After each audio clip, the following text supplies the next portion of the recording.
you've got to give them a great experience and you've got to give them content. You've got to give a great experience means delivering on your promise to provide a great service. It also means giving them experiential elements that they can talk about and share when they go back to the office or when they go back to speak with a client. The second one, content, is an important one, certainly in the digital age anyway, because you want to give people things that they can share on, say, social, or you want to give them nuggets of information that's going to make them feel confident and perhaps even knowledgeable so that they can then go and talk to their clients about it.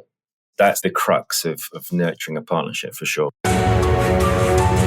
My name's Mike Lander, and you're listening to Higgle, the B2B Sales Club podcast, where we bring you actionable insights about sales RFPs, negotiations, and difficult procurement discussions from sales leaders, brand leaders, and procurement leaders. Please subscribe to get updates when new episodes are released.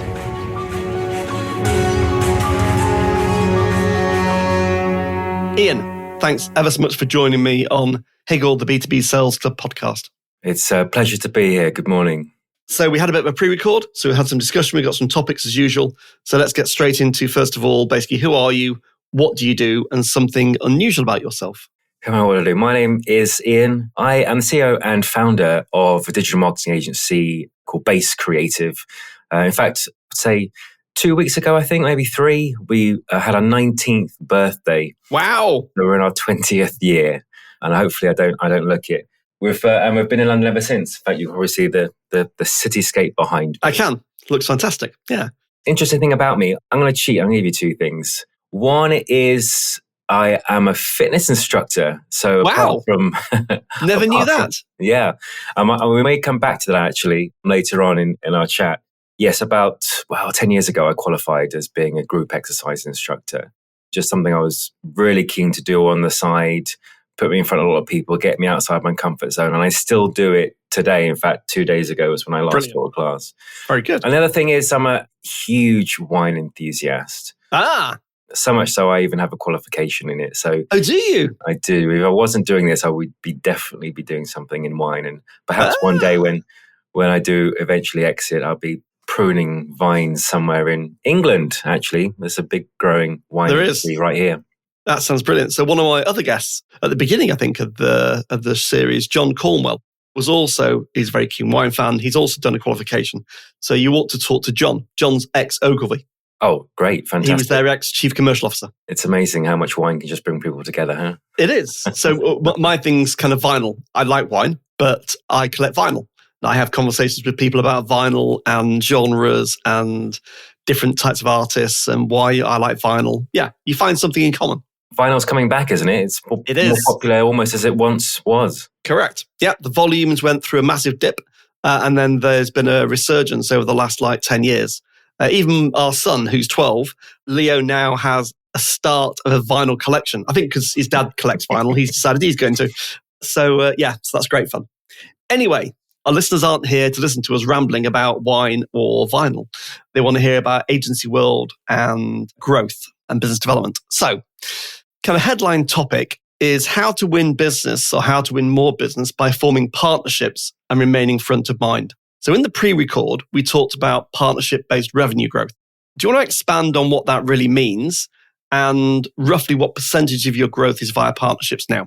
Yeah, I mean, I'm going to quote someone else really. I think they've put it quite simply and succinctly. I mean, partnerships essentially are as a simple way to get access to the network and client base of someone else or another organization. And growing and scaling in that way is essentially relying on the client base and network of those people, of your partners. Now, I run a digital marketing agency. We do our own SEO. We do our social media.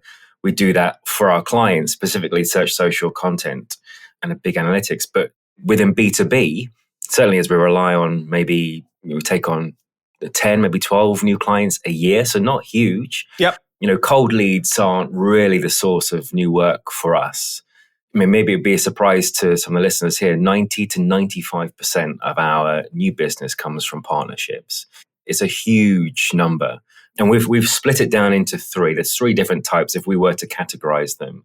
The first one is probably more classically referred to as white labeling.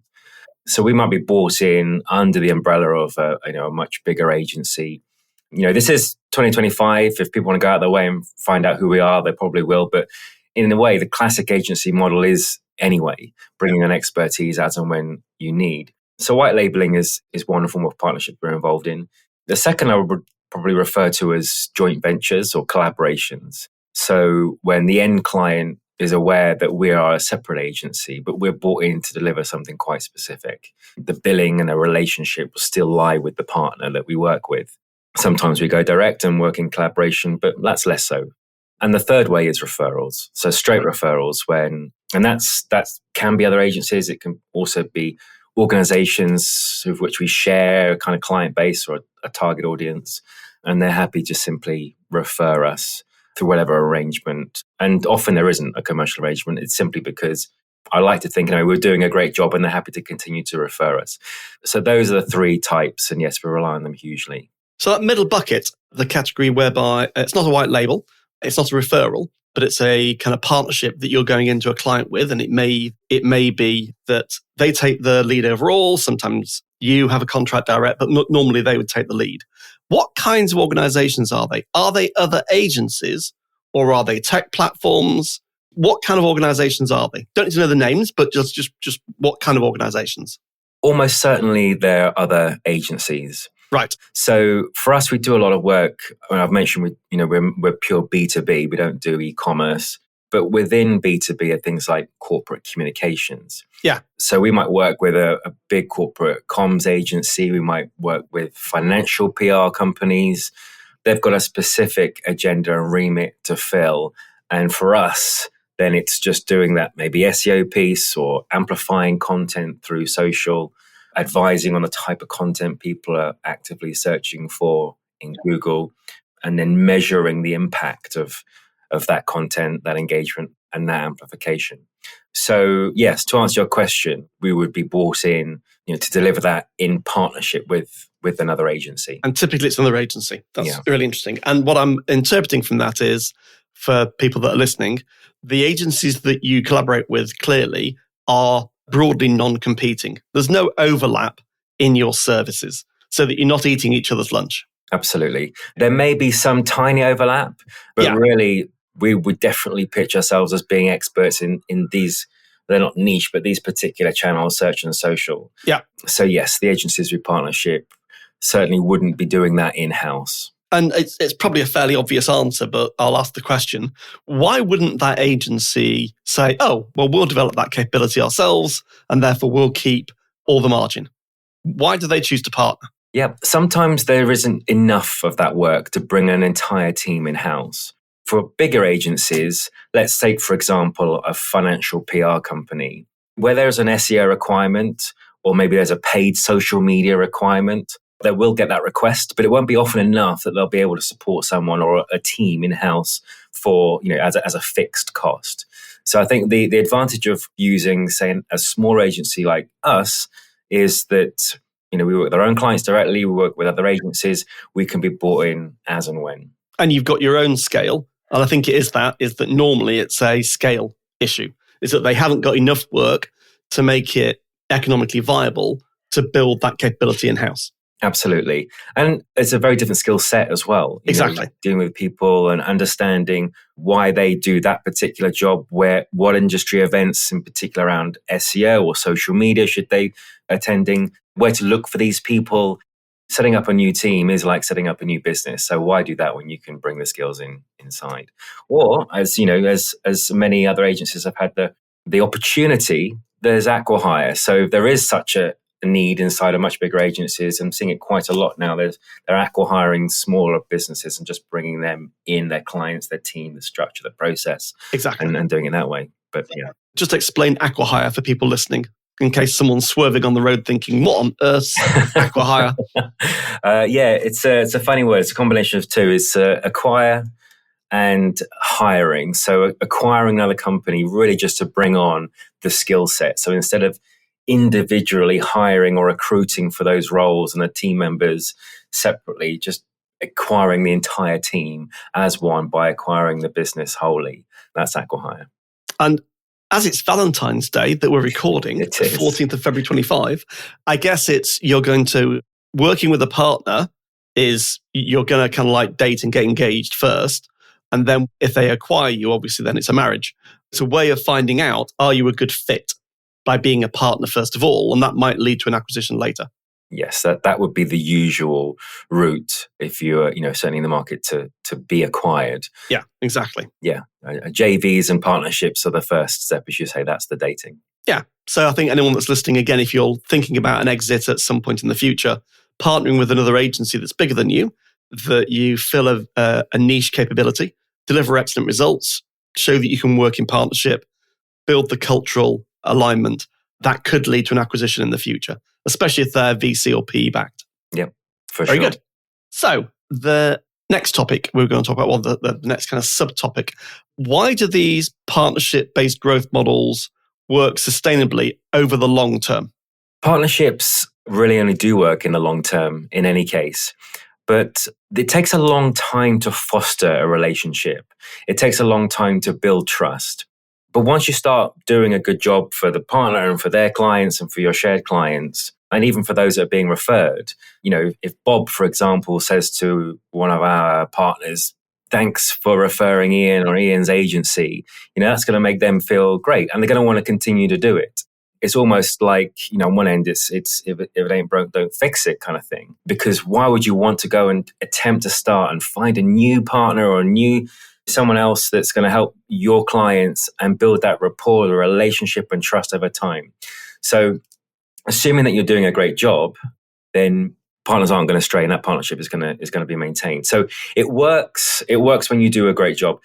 They work as well because it's like scaling without heavy investment. Yes. The partnerships are as if you've got multiple sales teams, right? These different people, different agencies, the network within your partners is kind of being accessed. So from a scalability point of view, it's great. Now, maybe in a minute, we'll talk about kind of activities that you'd embark on exactly to maintain a relationship and the investment required there. But actually, in the first instance, scaling is quite simple. But they also work because it's like inheriting credibility. If someone is happy to refer or recommend anything for that matter, you tend to take that with a much more weight than if perhaps you've gone out of your way to find something yourself. Exactly. So scaling is easy, inherited credibility. We love to share our experiences with others, which is an interesting concept actually, because there's a model we use in digital marketing, we use here at Base, I should say. It's like the funnel, but it's more like a wheel. So you've got the classic awareness, consideration, and action stages. If you imagine that more circular with a fourth one being trust and that being connected to awareness again, what's happening is when you've built the trust with someone and with our partners, it's at that point that they're willing to bring more people into your awareness stage. Exactly. They become the introducers, or we call them in our model. Because they're happy to talk about you now because it's working and you've built trust. Absolutely. They become your promoters, your advocates. Your advocates, exactly. That's exactly what we're trying to do within a partnership strategy. Ooh, this is create promoters, create advocates. Exactly. There's two things we say to our clients when we talk to them about this model. We call it the flywheel. Is you've got to give them a great experience and you've got to give them content. What does that mean? You've got to give a great experience means delivering on your promise to provide a great service. Yep. It also means giving them experiential elements that they can talk about and share when they go back to the office or when they go back to speak with a client. The second one, content, is an important one, certainly in the digital age anyway, because you want to give people things that they can share on, say, social. Or you want to give them nuggets of information that's going to make them feel confident and perhaps even knowledgeable so that they're going to go and talk to their clients. Make them look good. Yeah. Absolutely. So those two things, great experience and content to share, that's the crux of nurturing a partnership for sure. And the thing that I'll interpret based on my own experience, see if this fits with yours, is don't rush to start invoicing. Right. It can take, in my experience, I give quite a lot. People would say, why do you give free advice to people? Why would you do that? And I'm like, well, I do it over often years. Yeah. Because when I do that, good things happen. Unsurprisingly, if I'm helping big agencies with difficult problems and it's just a half-hour phone call, sure, if it's like 3 weeks worth of work, then they'd engage me. But normally it starts off with, for example, we're running an RFP, it's got a bit sticky, we're not quite sure what's going on. What are your thoughts, Mike? So I'll read it and spend half an hour on a phone with someone. And that often will unlock an idea. They'll go off and do something, then they'll come back another like 2 weeks later. And I won't charge for any of that. That's just me building credibility, building trust, being front of mind, being the person they want to call when those kind of problems turn up. Yes. Does that kind of like fit? It is every day. That is every day for me and for our team, who not only are we, of course, we're very happy to give that advice, but it's pays dividends back because often, as you say, your example was with an RFP. Yeah. It's often about winning business. Exactly. And when they win that business, the assumption is if they've come to us asking about this particular element of it, that we're probably going to be bought in to deliver it. Yeah, we do joint pitches all the time with our partners. Yes. And if they don't win it, then that's it. We don't win it together. And it's absolutely fine. It's like that's just part of building the relationship and building trust and credibility. Yes. And I think about this quite a lot in the last 6 months, really. Quarter one has started well. Now, it could just be market conditions. It could be alignment of the stars. Who knows what it could be? I like to think it's because I've invested in long-term relationship building. And actually, I think that's a barrier to entry for my competitors. They might find someone that's got my potential clients might find someone that's got my skill set and they might talk to them and it might be a one-off. But if I've been giving them advice for a couple of years that's really valuable, they're not just going to go, oh, I've got a new best friend.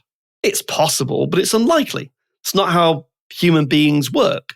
I agree 100%. What you're benefiting from there with this year already is exactly that. It's the effort, it's the investment, it's the advice, it's the consultancy, it's your time that you've spent over probably the last maybe 5 years. Absolutely. With some of these partners. So almost harking back to what I mentioned before, partners aren't going to go elsewhere if you've always and consistently been there to help them. And you're right, it's a barrier to entry for your competitors. It's worth sort of, which can't be overstated, but mentioning here, partnerships are about the long term, the long haul. They are not quick wins at all. But if you're the type of person I am, and I am probably more of I think the word is farmer rather than hunter. Yep. If you're more of the farmer, then, partnerships are going to fit into your kind of natural way of winning business anyway. So let's say someone's listening and we've kind of piqued their curiosity about, I wonder if this model could work for my agency. So let's take a very practical example. You're a social agency. Let's say that you're an agency or someone's listening and they're a social agency and they're like, well, okay, partnership, obvious one would be an agency that just does PPC. For example, they do PPC, we do social, organic or influencer or pick any of the categories you want. Non-competing, could be a good collaboration. They serve financial services, so do we. So, okay, great. So maybe I should go and form a partnership with them. Before they pick up the phone or pick up the email or whatever they might do, how do you target the right kinds of partnerships? Just can you talk through out of 500 PPC agencies, that they might look at? Yep. How would they know which ones should be on the shortlist? You've mentioned the obvious ones about sharing client base. And also, you mentioned an example, maybe as a social media agency wants to target or partner with a PPC agency. I would probably first say maybe look around or look a little broader than perhaps the obvious. For us, yes, working with and partnering with marketing agencies, traditional marketing agencies, PR, branding, they all still fit within marketing. But if you think, when I started business, as a single, as a one-man band, so to speak, lawyers and accountants usually would partner up. Now, they don't do anything similar, but they do share a client base. And I think if you can look a little broader than say just those within the wider umbrella industry or sector you work within, you're probably going to have some successes in the fact that you're not another ex-agency looking to partner with them. But instead, actually, there's a way that you can add value together and something that may be a little bit more unique. So that's the first thing. Second is probably around how you like to service clients. If you're a partner agency, say you're the social media agency and you're targeting the PPC agency, what are their clients and what are the sectors that they work in? We do a lot it's all B2B, but even in there, it's energy, financial services, professional services, corporate comms. There's terminology, there's challenges that you want to be able to instantly understand. Yeah. When they're sort of the way they talk about the sectors that they in particular target. So you don't want to come in and say, well, I'm an e-com social media agency and we use influencers on TikTok, and you're targeting a PPC agency that only works with investor relations and financial services. So I think you've got to have alignment in terms of understanding the end client base's pain points. Definitely. And I think it's also important to look at values. So we're B Corp certified, which was last June. It's a great certification, but it also says something about the kind of agency we are and kind of business that we are. And we actively seek to work with partners who share those values. It's not to say they have to be B Corp, but share those values, because it's very likely that we're then going to go out and try and work with similarly aligned end clients. So yeah, that would be my kind of top line advice. Probably as another sort of thing to say around where to find them. The obvious would be industry events, right? So rock up at an industry event, have a stand, do a talk, say how amazing you are. People are expecting that, and that's great. Second, maybe to run your own event. And maybe in a bit we'll talk about how deliberate you need to be about partnerships anyway. But running your own event that's giving advice, as you said, that consultative element, giving advice to how social media, in your example, how social media can actually complement PPC. Right. And the end objectives of PPC can be met another way. And if we partner, actually we can not double, but maybe even triple the leads. Exactly. The outcomes that you're both striving for. So running your own events. Maybe the other way as well is it's not going to work all the time. It probably requires a bit more investment of your time. But to go where you probably don't think direct partners are going to be, but there could be a potential. What do I mean? I feel like I'm talking in riddles. The classic might be a golf club. Right. People who run businesses, where do those people tend to go? If you're running a big 50, 60, 100 person agency, aside from industry events, where else do you go? Yeah. What membership clubs do you frequent? What golf clubs do you frequent? What gyms do you frequent? And that sort of looking back now, you remember at the introduction, I mentioned that I also have a fitness qualification. I'm a fitness instructor. Yeah. Actually, one of our most valuable partnerships was met in the gym. Someone that was in one of the classes that I used to do a regular practice. And just, we got chatting. He said, what is it you actually do? Because you realize I may rock up in my gym kit, but I leave, I dress like this or with a jacket on. So what do you actually do? And I said, well, I run an agency mainly in search, social analytics. He was like, really? Right. We need to have a chat. And there we go. So yeah. Because Iain, I was talking to someone yesterday about exactly this topic, about connection. He also runs an agency, and we were talking about, we want to connect with people who are like us. Now, we don't want to network with people necessarily, or we shouldn't be networking with people that are always exactly the same as us. That's bad for all sorts of reasons.